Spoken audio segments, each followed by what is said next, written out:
It hangs in the air like a cold, damp curtain that never quite closes. I was sitting in a corner booth at Bluebird's, a dive bar that smelled faintly of stale hops and floor wax, staring at the condensation on my glass of bourbon.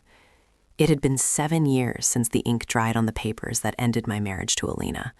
7 years of rebuilding, of relearning how to sleep in the middle of a king-size bed, and of convincing myself that the hollow ache in my chest was just a phantom limb.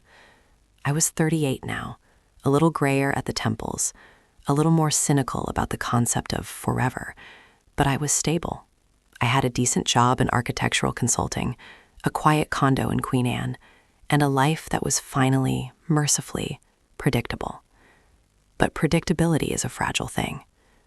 I saw her before she saw me. The bell above the door chimed, and a gust of chilly Pacific Northwest air swept in, followed by a woman in a charcoal wool coat. Even from behind, I knew the way she tilted her head when she was shaking off an umbrella.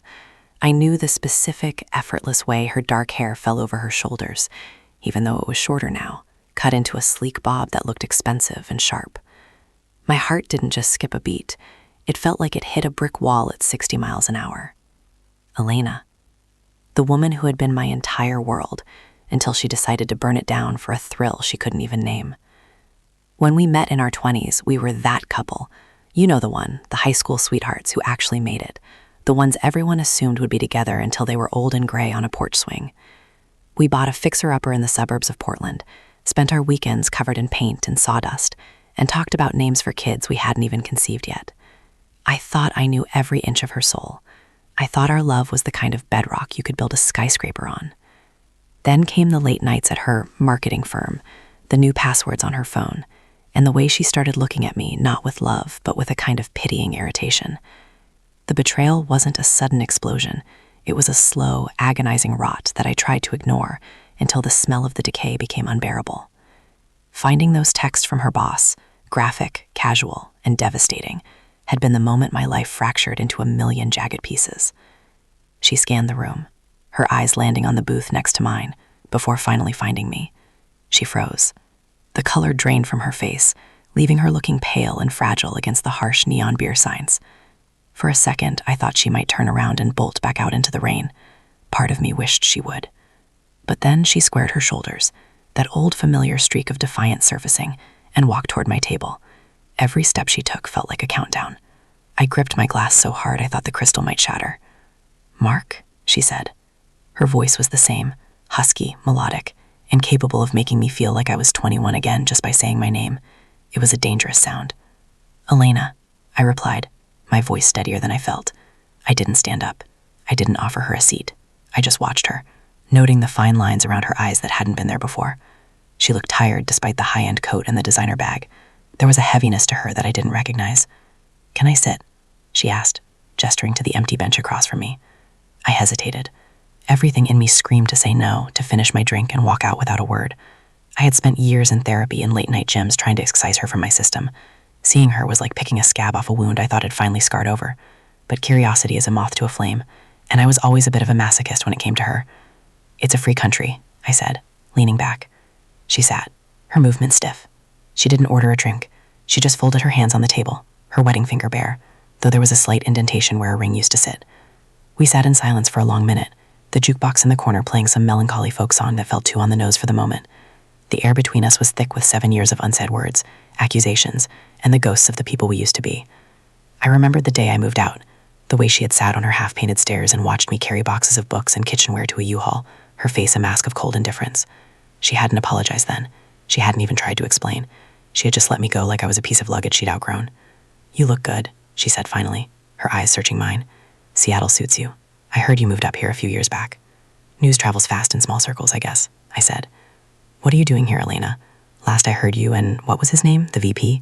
You guys were setting up shop in San Francisco." She winced at the mention of him. It gave me a dark, petty surge of satisfaction. "That ended a long time ago, Mark. Not that it's an excuse for anything. It was a mistake. A massive, life-altering mistake. A mistake is forgetting to buy milk," I said, my voice dropping an octave. "What you did was a choice. A series of choices you made every single day for 6 months while you were coming home and kissing me goodnight." She looked down at her hands, her lower lip trembling just slightly. "I know. I'm not here to ask for forgiveness. I know I don't deserve it. I saw your car outside. I recognized the plates. I've spent years wondering what I would say if I ever ran into you again. I've rehearsed it 1,000 times in my head, but now that you're sitting here, it all feels like ash. I took a slow sip of my bourbon, letting the burn settle in my throat. I wanted to be mean. I wanted to tell her all the nights I spent on the floor of my empty apartment, wondering what was wrong with me, why I wasn't enough to keep her from straying. I wanted to tell her about the panic attacks and the way I couldn't trust a woman for 3 years after we split. But looking at her now, she didn't look like the villain of my story anymore. She just looked like a woman who had realized too late that she traded a diamond for a handful of gravel. Why now? I asked. Why walk in here today? Because I'm leaving, she said, finally meeting my gaze. Her eyes were glassy. I'm moving back east. My mom is sick, and I need to be there. I was just passing through, grabbing a coffee next door, and I saw you. I thought, maybe if I didn't say something now, I'd never get another chance. And there's something you need to know. Something I never told you during the divorce. Something I was too cowardly to admit because I knew it would make me look even worse than I already did. My pulse quickened. The divorce had been a blur of lawyers and cold signatures, a clinical end to a passionate life. I thought I knew everything. I thought the betrayal was the beginning and the end of the story. But the look in her eyes told me there was a basement to this house of horrors I hadn't explored yet. What could you possibly have left to say, Alina? You cheated. You lied. You left. We divided the assets and moved on. There aren't any secrets left between us. She leaned forward, her voice dropping to a whisper that cut through the noise of the bar. You think I left because I didn't love you anymore. You think I chose him because he was better, or because I wanted a different life? But that wasn't it, Mark. I was terrified. I was terrified of how much I needed you, and I was terrified of what was happening to me. What are you talking about? I asked, a cold knot forming in my stomach. She took a deep breath, her hands shaking visibly now. The month before I started the affair, the month we were trying for the baby, I went to the doctor. I didn't tell you because I wanted to wait for the final results. I didn't want to worry you over nothing. I felt the air leave my lungs. We had tried for a year. Every negative test had been a tiny heartbreak, a quiet morning we shared in the bathroom of our old house. I remembered the way she'd cry, and I'd hold her, promising her that we had all the time in the world. And I prompted, my voice barely audible. The results weren't nothing, Mark, she said, a tear finally escaping and tracking down her cheek. But that's not even the part that's going to hurt the most.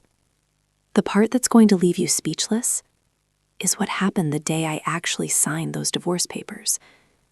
The day I let you walk away thinking I was just some heartless cheater who wanted a thrill. She stopped, choking back a sob.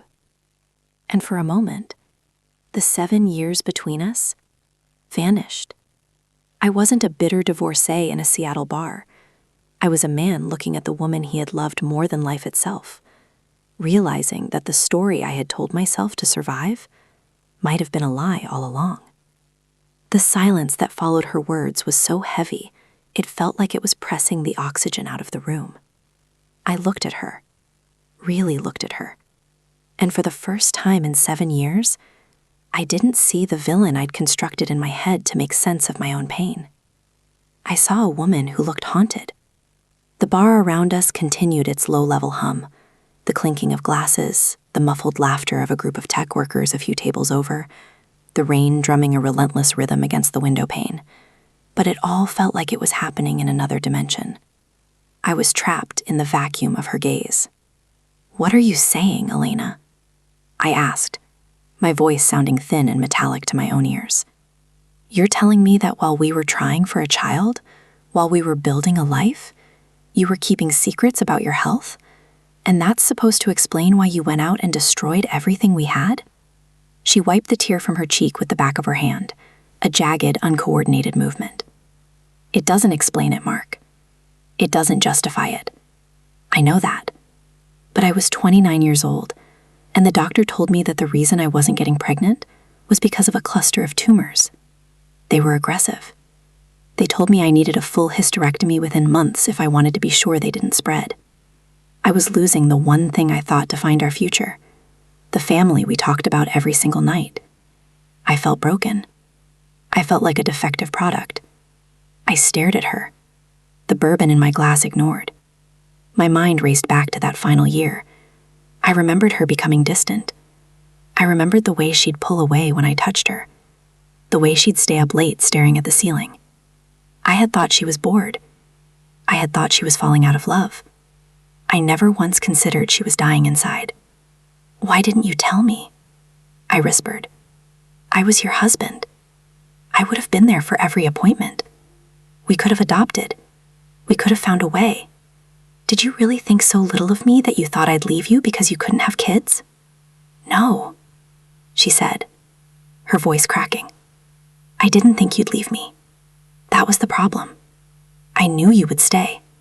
I knew you'd spend the rest of your life taking care of a broken woman, pitying me, mourning the children we'd never have every time you looked at me.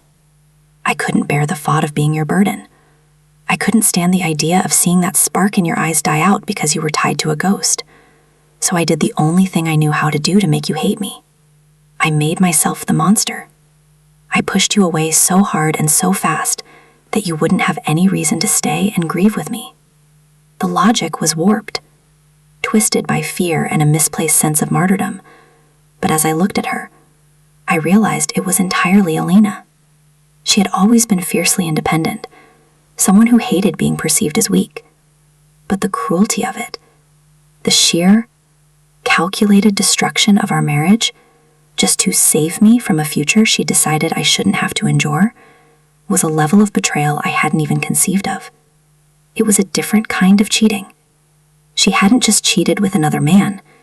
She had cheated me out of my right to choose my own life. "So, the affair," I said, the word tasting like copper, "with Julian, that was, what? A prop? A convenient way to get me to file for divorce?"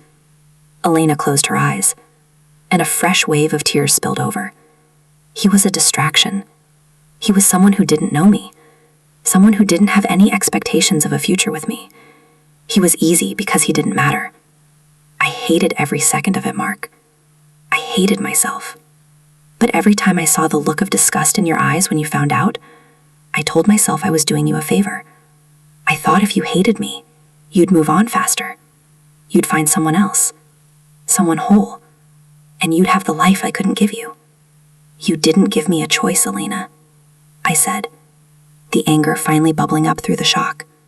"You took my life, and you set it on fire without even asking me if I wanted to stay in the burning building. You decided for both of us.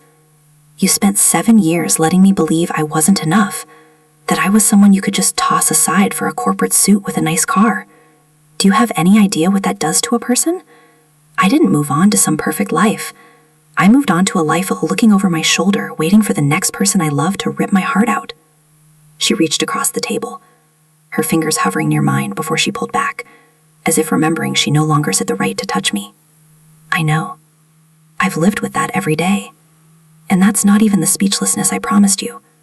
That's just the background." I frowned, my heart hammering against my ribs. "What do you mean?" Elena took a shaky breath and reached into her designer bag. She pulled out an envelope, old and slightly yellowed at the edges. She pushed it across the scarred wooden table toward me. I looked at it like it was an unexploded bomb. "The day we signed the papers," she said, her voice trembling. "The day I walked out of that lawyer's office, and you told me you never wanted to see my face again, I went straight to the clinic for my pre-op. They did one last round of blood work. Standard procedure." I picked up the envelope. My hands were shaking so badly I could barely get the flap open. Inside was a single sheet of medical stationery, dated 7 years ago. "The tumors," she whispered. "They were there, but the blood work, it showed something else. Something the first test had missed because it was too early. Something that shouldn't have been possible given what they told me about my fertility." I pulled the paper out and scanned the lines of clinical text until my eyes hit the bottom. My breath hitched. The world seemed to tilt on its axis. It was a lab report. Positive. "I was pregnant, Mark," she said, her voice a ghost of a sound. "The day I signed away our marriage, I was carrying your child. The one thing we wanted more than anything in the world was happening right as we were ending everything."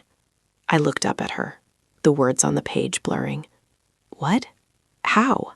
"You said, the doctor said—" "They were wrong about the timing," she said.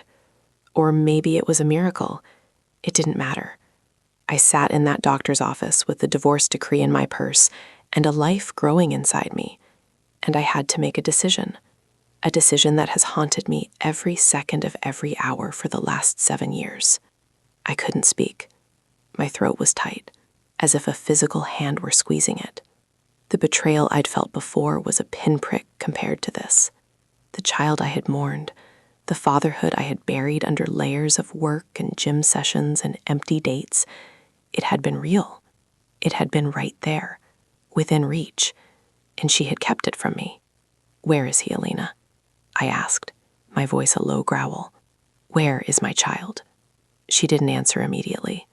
She just looked at me with those deep, dark eyes that I used to find so much comfort in and now only saw as deep wells of secrets. The rain outside seemed to get louder, a rhythmic pounding that matched the throbbing in my temples. "I didn't have the surgery," she said finally. "I found a specialist. I went through hell to keep that pregnancy viable. It was a high-risk nightmare, Mark. I spent 6 months on bed rest in a city where I didn't know anyone, hiding from you, hiding from the world. Where is the child?" I repeated, louder this time. A few people at the bar turned to look at us, but I didn't care. Elena reached back into her bag and pulled out a small laminated photograph. She placed it on top of the medical report. It was a picture of a young girl, maybe 6 years old. She had my dark, messy hair and Elena's wide, inquisitive eyes. She was wearing a yellow raincoat, standing in a puddle, laughing at something off camera. She looked exactly like the daughter I used to dream about. "Her name is Sarah," Elena said, her voice finally breaking into full sobs. "She's 6 years old. And the reason I'm here, the reason I'm telling you this now, isn't because I want you back. It's because she started asking about you. She found an old photo I'd hidden in a book. She asked me why her daddy wasn't in the picture, and I realized I couldn't keep lying to her. I couldn't keep your life from you anymore, even if it means you hate me for the rest of time." I picked up the photo, my thumb brushing over the small, smiling face of the daughter I never knew I had. The room felt like it was spinning. 7 years. 7 years of birthdays, first steps, first words. 7 years of her growing up while I was sitting in bars like this, trying to forget her mother existed. The magnitude of the loss was staggering. It wasn't just a betrayal of a marriage anymore. It was a theft of a life. "You let me miss everything," I whispered, the heartbreak finally eclipsing the anger. "You let me miss her whole life. I thought I was protecting you," she sobbed, burying her face in her hands. "I was so wrong, Mark. I was so wrong." I looked at the photo of Sarah, then back at the woman who had both given me the greatest gift of my life and committed the most unforgivable sin imaginable. I didn't know if I wanted to scream, or cry, or run out into the rain and never look back. But then, Elena looked up, her face tear-streaked and desperate. "There's one more thing," she said. "The reason I'm moving back east. It's not just my mother, Mark." I stared at the photograph of the little girl in the yellow raincoat, my vision blurring as the reality of her existence crashed into me like a physical blow. Sarah. She had my chin, that slightly stubborn set to her jaw that my mother always teased me about. She was real. She wasn't just a ghost of a life I'd imagined in my darkest hours. She was somewhere out there, breathing and laughing and growing up without me. The weight of those lost 7 years felt like a mountain resting on my shoulders. I had missed the first steps. I had missed the first words. I had missed the sleepless nights and the messy finger painting and the way a child smells like sunshine and milk. "What do you mean, Elena?" I asked, my voice barely a whisper. I couldn't even look at her. I was terrified that if I did, the sheer magnitude of the rage I felt would boil over and I'd do something I'd regret. "You said you're moving back east for your mother. Now you're saying there's more? How much more could there possibly be?" Elena reached for a napkin, dabbing at her eyes with trembling fingers. She looked smaller now, as if the secret she'd been carrying had finally begun to crush her from the inside out. "When I found out I was pregnant, the doctors told me it was a fluke. They called it a miracle window before the tumors took over. They said I still needed the surgery, but I refused. I told them I wouldn't touch a thing until she was born. I spent the entire pregnancy terrified that every cramp was the end, but she was born healthy, Perfect. And for a while, the scans showed the growth had slowed down. I thought I'd beaten it. I thought I could just be her mom and live this quiet, secret life in California. She paused, her breath hitching in a way that made the hair on the back of my neck stand up. A cold dread began to seep into my bones, replacing the anger. 2 months ago, I started getting the headaches again. She continued, her voice flat, devoid of the emotion she'd shown moments before. It was the voice of someone who had already processed a death sentence. The tumors didn't just come back, Mark. They spread. It's in my lymph nodes now. The doctor's back east. They're specialists in this specific kind of aggressive recurrence. That's why I'm going. Not just for my mom. I'm going because I'm starting a clinical trial that's basically a Hail Mary. I finally looked up, meeting her eyes. The exhaustion I'd noticed when she first walked in wasn't just from travel or regret. It was the gaunt, hollowed-out weariness of the terminally ill. The charcoal coat that looked so expensive and sharp was actually hanging off her frame. She had lost weight. A lot of it. "Are you telling me you're dying?" I asked. The words felt heavy, like stones in my mouth. "I'm telling you that I don't know how much time I have," she said, a single tear tracing a path through her makeup. "And I realized that if something happens to me, Sarah has no one. My mother is too old and too sick to raise a 6-year-old. My sister is halfway across the world. You're her father, Mark. You're the only person who can protect her. I spent 7 years convinced that I was doing the right thing by keeping you away. But the moment the doctor gave me the news, I realized I'd committed the ultimate sin. I didn't just rob you of a daughter. I robbed her of a father who would have loved her. And now I'm terrified she's going to be left alone because of my pride." I leaned back in the booth, the leather creaking under my weight. My mind was a kaleidoscope of conflicting emotions. I wanted to scream at her for the calculated cruelty of her protection. I wanted to weep for the woman I had once loved who was now fading away in front of me. And beneath it all, there was a terrifying, electric current of hope. I had a daughter. I wasn't just Mark, the jilted ex-husband with a quiet condo and a stable job. I was a father. "Where is she right now?" I demanded. "She's with the sitter at the hotel down the street," Elena said. "I didn't want to bring her here. I didn't know if you'd even talk to me. I thought you might just stand up and walk out the second you saw my face." "I should have," I said, and the honesty of it seemed to sting her. "I should have walked out, but you knew I wouldn't. You always knew exactly how to pull my strings, Elena. Even after 7 years of silence, you knew that if you showed me a picture of a child with my eyes, I'd be anchored to this spot." "I'm not trying to manipulate you," she whispered. "Aren't you?" I snapped. "You show up out of the blue, tell me you cheated on me as a favor, tell me I have a daughter I've never met, and then drop the bomb that you're potentially dying and need me to step in? That is the definition of manipulation. You've curated this entire narrative to ensure I have no choice but to say yes. You've boxed me in, just like you did when you filed those papers." She didn't argue. She just sat there, taking the verbal lashing with a grim sort of acceptance. "You're right. It is a lot. It's too much. If you want to hate me, Mark, please, go ahead. I've hated myself enough for both of us. But don't punish her. Sarah is innocent in all of this. She thinks her dad is a hero who's been away on a long trip. That's the lie I told her. I told her you were an architect building beautiful things far away so she'd have something to be proud of. I felt a lump form in my throat. A hero. I had spent 7 years feeling like a failure, like a man who wasn't worth staying for, while my daughter was being told stories of my greatness. The irony was a bitter pill to swallow. "I want to see her," I said. My voice was gruff, an attempt to hide the fact that I was on the verge of breaking down. Elena's face transformed. For a fleeting second, the years of pain and illness vanished, replaced by a look of pure, unadulterated relief. "Really? You mean it?" "She's my daughter, Elena. Of course I mean it. But don't think for 1 second that this changes anything between us. I don't forgive you. I don't think I ever can. You stole 7 years of my life. You stole my chance to be there for her first breath. You let me live in a gray world while she was out there in the sunshine. There is no apology on this earth big enough for that." "I know," she said, her voice small. "I don't expect it." I stood up, pulling my jacket on with jerky, agitated movements. I needed to move. I needed to breathe air that didn't smell like bourbon and regret. I looked down at the photo of Sarah one more time before sliding it into my pocket, right against my heart. "Let's go," I said.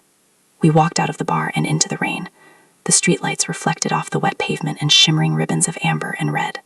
We walked in silence, the distance between us as wide as an ocean, even though we were only a few feet apart. My mind was racing. How do you meet a 6-year-old child and tell them you're their father? How do you look at a miniature version of yourself and explain why you've been a ghost for her entire life?